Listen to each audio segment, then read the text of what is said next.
Constitution या संविधान ये एक बहुत ही इम्पॉर्टेंट टॉपिक है ना, किसी भी एग्ज़ाम में और जीएस के पर्पज़ से। आज हमने अपने इस वीडियो में आपको जो है एक समरी बताएंगे पूरे कॉन्स्टिट्यूशन का। विद इन 10 मिनट्स हम सारे कॉन्स्टिट्यूशन को देखेंगे। तो सबसे पहले हम देखते हैं कि कंट्री के लिए है संविधान, किसके लिए बना? कंट्री के लिए। कंट्री या स्टेट, पॉलिटिकल साइंस में स्टेट वर्ड का प्रयोग किया गया ब्रॉड सेंस में। तो स्टेट का मतलब आप देखेंगे तो स्टेट का जिसके पास अपना एरिया हो, पॉपुलेशन हो, गवर्नमेंट हो, सॉवरिन हो, यानी कि क्षेत्र है, उसका पॉपुलेशन जो रह रहा है वो नागरिक वहाँ पे होने चाहिए, सरकार वहाँ चलनी चाहिए, और सॉवरिन मतलब अपने आप में जो संप्रभु हो, इन बाहर इंटरफेयर ना हो। तो आफ्टर इंडिपेंडेंस इंडिया सॉवरिन हो गया, एज ए कंट्री हुआ। अब इसी आधार पे जो हमारा कॉन्स्टिट्यूशन का आगे फॉर्मेशन देखेंगे कि एरिया। तो आप आगे चल करके देखिए अगर कि आर्टिकल 1 to 4 ये क्या बताता है? 1 to 4 बताता है पूरा the union and it's territory, मतलब भारत और उसके राज्य क्षेत्र के बारे में पूरा बताता है। ठीक है। 5 to 11 क्या बताता है? ये आपको जो हमने आपसे कहा था कि पॉपुलेशन यानी नागरिक जो होंगे तो सिटीजनशिप के बारे में बताता है। आर्टिकल 12 to 35, अब सिटीजन्स आपके रह रहे हैं तो निश्चित रूप से आप क्या करेंगे भाई, कुछ तो राइट्स दोगे ना उसको, तो फंडामेंटल राइट्स हो गया उनको जो राइट्स मिला है।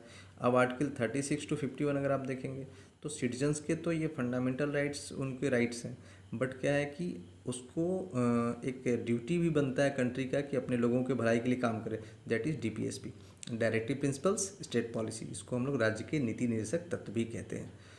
अच्छा, आपने अपना राइट तो ले लिया, आपने कंट्री का ड्यूटी भी बता दिया, और आपकी ड्यूटी क्या होगी? तो आर्टिकल 51A में देखिए फंडामेंटल ड्यूटी ये आपकी है। तो आपने क्या देखा? आपने ये देखा कि भाई एरिया डिसाइड किया 1 to 4, सिस्टमेटिक हम चल रहे हैं ना। 5 to 11 पॉपुलेशन जो सिटीजनशिप के रूप में, उनको हमने राइट दिया 12 to 35, ड्यूटी दी कंट्री को 36 से 51 किसके प्रति? सोसाइटी वेलफेयर के प्रति, सोशल वेलफेयर। और 51A फंडामेंटल ड्यूटी हो गया। अब हम आते हैं, पहला एरिया था, दूसरा हमारा एरिया था, दूसरा पॉपुलेशन था, तीसरा गवर्नमेंट था। तो हम गवर्नमेंट पे आते हैं। तो गवर्नमेंट की अगर आप देखेंगे तो देखिए गवर्नमेंट जो है सेंट्रल लेवल पे, स्टेट लेवल पे और लोकल लेवल पे। यूनियन टेरिटरी भी हमारे कुछ स्टेट के साथ है ना। लोकल लेवल पे अगर देखें तो पंचायत और म्यूनसिपैलिटीज, यानी 3 लेवल है, 1 2 3, 3 टियर है। ये 3 टियर सिस्टम जो है अगर हम देखते हैं तो बलवंत राय मेहता का भी नाम आप लोग जानते होंगे, कई बार क्वेश्चन भी पूछा आता है। तो अभी हमारे पास ये हमें देखना है मेन इसमें कि सेंट्रल लेवल पे, स्टेट लेवल पे और लोकल लेवल पे। और एक क्वेश्चन अलग से मैं आपको बता दूं, उसको आप ध्यान रखेंगे। बलवंत राय मेहता का एक आता है 3 टियर सिस्टम, तो उनके नाम में भी 3 अक्षर हैं, बलवंत राय मेहता। ठीक है, तो वो 3 आपको याद रखने हैं, वो एक अलग क्वेश्चन है, उसको भी ध्यान रखेंगे आप। नेक्स्ट, अब हम देखते हैं, हमने देखा था कि सेंट्रल लेवल पे, स्टेट लेवल पे हमने उसको कैटेगराइज किया था। तो सेंट्रल लेवल पे देखेंगे तो देखिए एग्जीक्यूटिव होना चाहिए, कार्यपालिका, लेजिस्लेटिव होना चाहिए, जुडिशियरी होना चाहिए और सीएजी है। तो अगर आप एग्जीक्यूटिव का देखेंगे, एग्जीक्यूटिव में प्रेसिडेंट हो गए, वाइस प्रेसिडेंट हो गए, काउंसिल ऑफ मिनिस्टर्स हो गए, सारी बात इसमें आ जाएगी। तो 52 से 78। लेजिस्लेटिव देखेंगे तो आर्टिकल 79 से 122। जुडिशरी देखेंगे तो 124 से 147। सीएजी देखेंगे यानी भारत के महालेखा नियंत्रक परीक्षक, आर्टिकल 148 to 151। भी कोई तो होना चाहिए जो अकाउंट्स वगैरह आपका मेंटेन करेगा। ठीक है ना। ये कार्यपालिका है, विधायिका है, न्यायपालिका है और ये महालेखा नियंत्रक परीक्षक है। आप देखेंगे इसमें एक आर्टिकल मिसिंग है 123, special power to president for making ordinance. ये राष्ट्रपति को दिया गया विशेष शक्ति अध्यादेश जारी करने की, जैसे अभी 3 तलाक के ऊपर जो भी जारी हुआ है। ठीक है, इस समय समय पे इसको प्रेसिडेंट करते हैं, बाद में उसको लॉ के रूप में लेजिस्लेशन पारित करता है। अब हमने कहा था सेंटर के बाद स्टेट का बताया था आपको, तो स्टेट में भी ठीक उसी फॉर्म में आप अगर आप देखेंगे एग्जीक्यूटिव है, एग्जीक्यूटिव 153 से 167।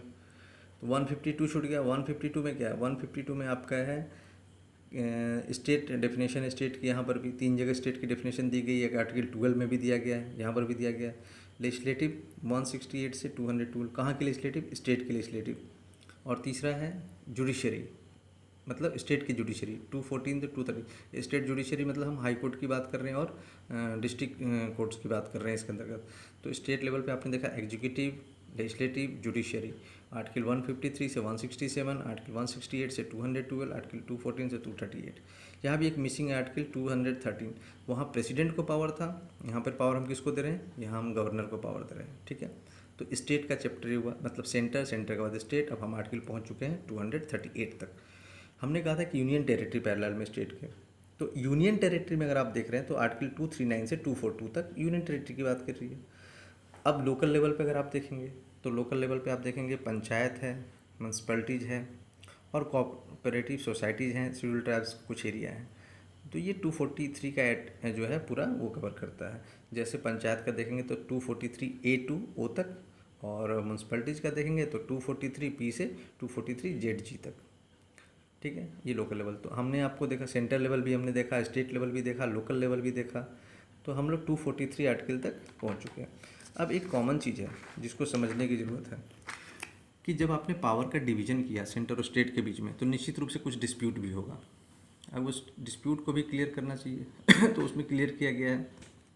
जैसे देखेंगे आप सेंटर स्टेट रिलेशनशिप, तो कहाँ कहाँ प्रॉब्लम आ सकती है।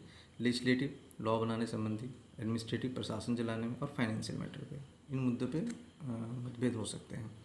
तो इसके लिए कॉन्स्टिट्यूशन में आर्टिकल 245 से 255 लेजिस्लेटिव के लिए दिया गया है, एडमिनिस्ट्रेटिव के लिए 256 से 263 दिया गया है, और फाइनेंस के लिए आर्टिकल 264 से 293 दिया गया है। हम मेन एक आपको थ्रू आउट वहाँ से ले जा रहे हैं, बता रहे हैं आपको।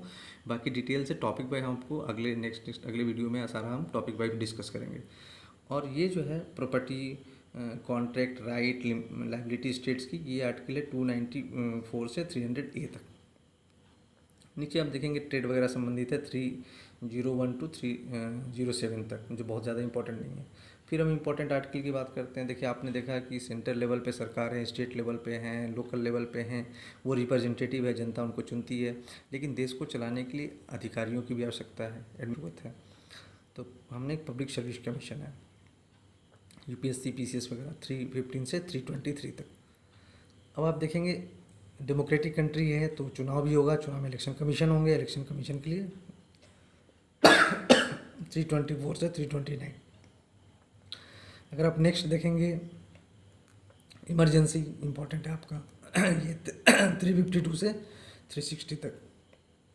352 national emergency, 356 president rule, 360 financial emergency, and 368 amendment, 370 JNK वगैरह के लिए इंपॉर्टेंट है जो ये।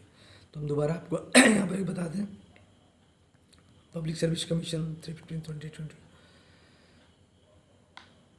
और नेक्स्ट वीडियो में हम बाकी आपको टॉपिक वाइज डिस्कस करेंगे प्रीएम्बल वगैरह का।